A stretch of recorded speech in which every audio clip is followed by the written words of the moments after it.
I just want you guys to know that I'm putting makeup on for you because lately I've been doing so much makeup that if I showed up in front of the camera and I was like, everybody would be scared, like, it's a ghost. Hey guys, welcome back to my channel. If you're new here, my name is Savannah Rose and I make videos about making the life that you want, starting with what you have right now. And I need a new chair. Recently, I've been doing that from the perspective of having bipolar disorder, which, hey, I have that, so stop yelling at me. In this video, I figured I would just check in with you guys, let you know how I'm doing having bipolar disorder, basically just how this whole quarantine situation, mainly staying at home, all those kinds of things have been affecting me. So that way, if you're going through something similar, or if one of your friends, say, has it and you don't know how to help them or really what they're going through, or maybe even just like a family member, someone you live with, that way you can kind of understand what's really happening here. I do want to start out by saying that there is one very big catalyst that has helped me through this entire thing, a skill that I have had to develop very much so over the past 3 years since I've gone through the wild things that I've gone through. If you want to see any more videos about that, you can check out videos about me living out of my car, getting disowned, but like getting kicked out, whatever. All of those are on there. And then if you have any more questions, then I am happy to make more videos for you. Anyways, though, through all those things that I had to go through, I've had to develop one very important skill, which has been honestly my saving grace in just surviving through everything I've had to go through. And that would just be simply getting up and doing things. I read The 5-Second Rule by Mel Robbins, and that has been very helpful in helping me to develop that skill, but I had started to do so beforehand. I want to say, an advantage, I guess, over people who haven't learned to incorporate that into their life. I have had to, as I said, because it was very much a survival kind of thing. It was a sink or swim kind of situation, and a lot of the places that I've been in my life. So the one thing I do have to say about the 5-second rule, at least for me, I'll just call it the 5-second rule or the just do it rule or whatever you want to call it.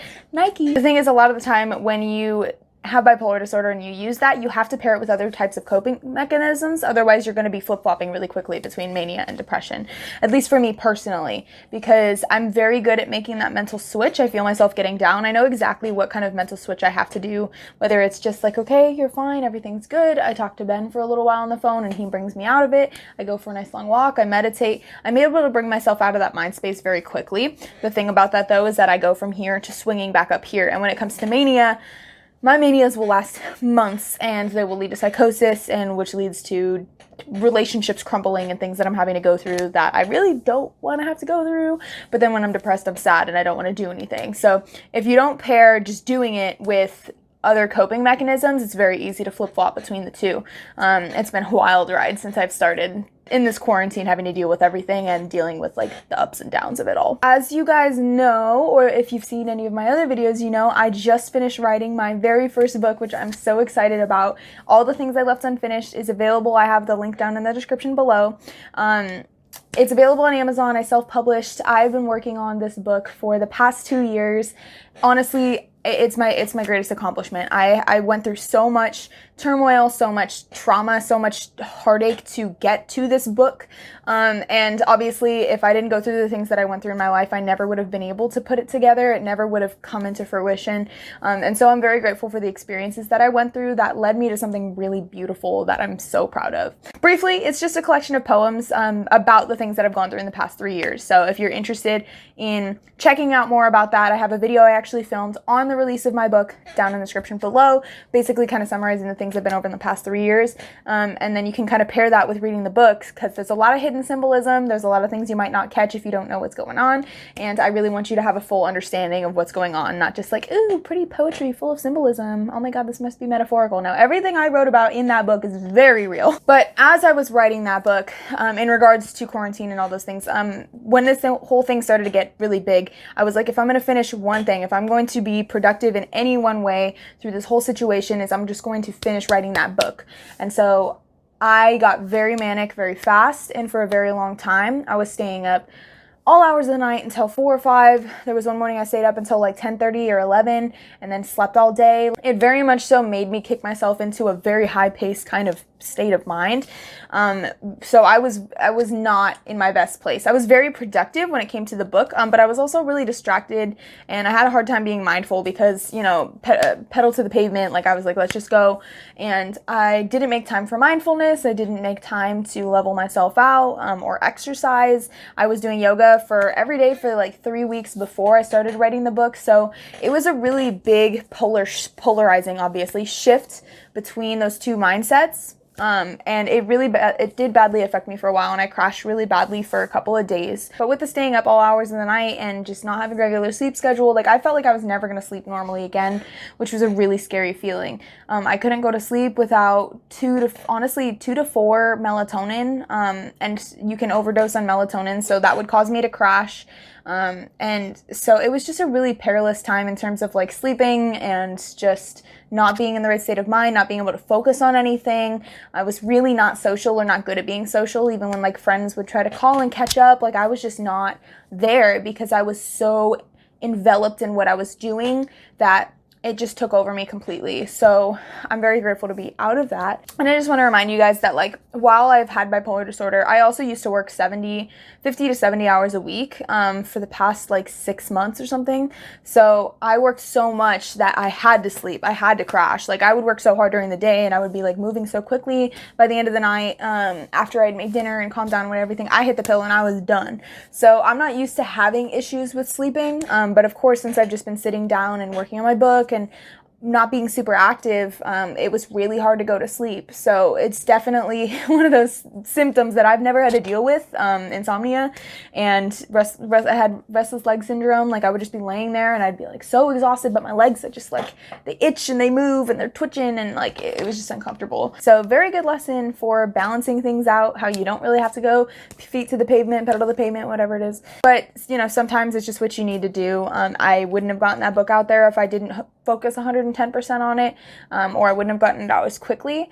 And I'm really, really proud of myself for getting that out. I planned on releasing the book on April 16th, which was my birthday, and I ended up releasing it on the 25th, which is 9 days later. Honestly, I can't complain. I'm really happy to have it out and to have put so much time and effort into it, but it definitely played some tricks on my mind. So after I finished writing the book, as I told you, I crashed for a few days in a row. I was sleeping until like 1 p.m. and then napping intermittently throughout the day. I was watching a lot of TV, laying in bed, ordering DoorDash, and just not doing that much. But I did that for a few days until I actually caught up with my friend Delaney, and he was telling me like, oh, I'm like a grandpa. I go to sleep at 12 and I wake up at 7. And I was like, oh, I really wish I could do that, because I've been going to sleep at like 3 or 4 and waking up at like 11, between 11 and 2. And he was like, oh, well, I challenge you to wake up at 8 every morning for a week. Well, that was difficult, but I did it. Almost. There were 2 days where my alarm didn't go off, and I woke up this morning at 9 o'clock, but I did get up every single day this week earlier than noon, which honestly for me is a huge accomplishment. So I'm honestly really happy, and it's helped me to flop my sleep schedule back around. I'm exhausted, hit the pillow, go to sleep without any melatonin now around 11:30 or 12 o'clock. So I'm honestly really, really, really grateful that he challenged me to do that, because it prompted me to do so many things. Since I started waking up early, I started journaling, I started running, but I've been running, I've been journaling, I've been reading, I've been painting.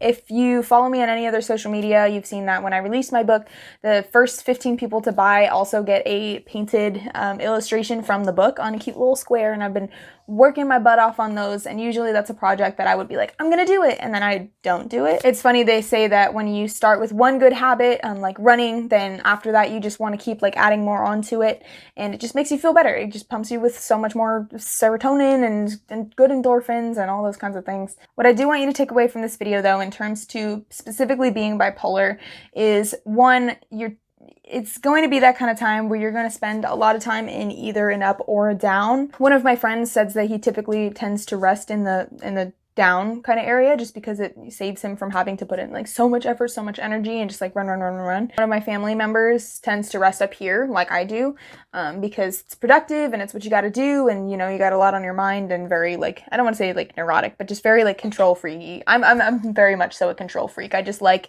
to have my plans and to have my things how they are. So my room right now is kind of a catastrophe and that's driving me nuts. But if you are like me, however, and you tend to flip-flop rather quickly, or if you're stuck in a psychosis, my number one thing to you honestly would just be to start working out, start doing whatever you can to level things out, because I feel most like myself right now than I have in such a long time, and I've also been running like 2 miles a day. I personally am not in any mood stabilizers, but if you are on some, either way, like pairing that with working out is going to be really helpful to you in a lot of cases. I'm not going to say everybody, there are definitely extreme cases, but in a lot of ways, like, we are capable of leveling ourselves out through natural remedies.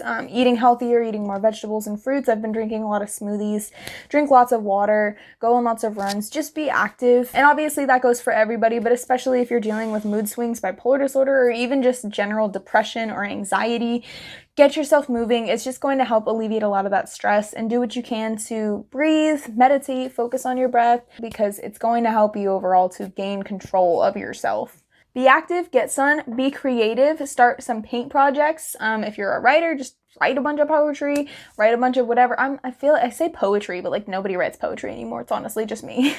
Do something that's going to keep your mind going, so that way you can create something, feel like you're productive, because it is a proven fact that when we feel like we don't have a purpose, which a lot of people don't right now because of lost jobs and can't go to school and all those kinds of things. When we feel like we don't have a purpose, we get depressed. Like, it's just the whole reason that we find joy in life is because we feel like we have a purpose. Even if it's just to build your body, if it's to work on a project, if it's to raise a child and give them more attention, whatever it is, just find your purpose, keep working towards it, even if it's your job and you're not able to do that right now. You never know. You could start a business, you could start a project, you could even just improve your job more once you get there. But be active, get sun, be creative, and then be happy. I'm not saying that it isn't okay to not be okay, because we all know it is. It's okay to have your downs. It's okay to have your up moments. And it's going to be harder for some people than others to level yourself out. So just remember to be patient, be compassionate towards yourself. If you have a friend that you're trying to help out with this kind of thing, or family member, somebody you're living with, please be patient, because it can feel like you are absolutely out of your mind at times. And honestly, like, I know that I need a lot of patience and understanding in order for me to regain myself when I feel like I've started to lose it. So be patient with yourself, give yourself the time. If you need a day or two to just like be out of it, a lot of the times you're going to bring yourself back to the path and say, okay, I'm going to get back on it. I need this time. Leave a comment down in the description below if you want to hear any of the stories that I briefly mentioned in this video, or if you are going through something in particular that you want to talk about or you want me to talk about. I had a few people reach out to me on Instagram, which honestly means so much to me. We just kind of chatted about what I've gone through, what their personal experience with this disorder is, and honestly things that have kind of helped in both regards, whether you have medication, whether you don't have medication. So please feel free to reach out. I will leave my Instagram and all that information down in the description below, and I would just love to talk about it. I'm not a licensed professional, and while I am considering going to school to study psychology, I haven't done so yet. So I just want you to know that you're just going to be talking to me as a friend. We're going to be giving each other some advice and things like that. Please read all the things I left unfinished down in the description below by Savannah Rose on Amazon. Please, it is my child. I must raise it. Bye.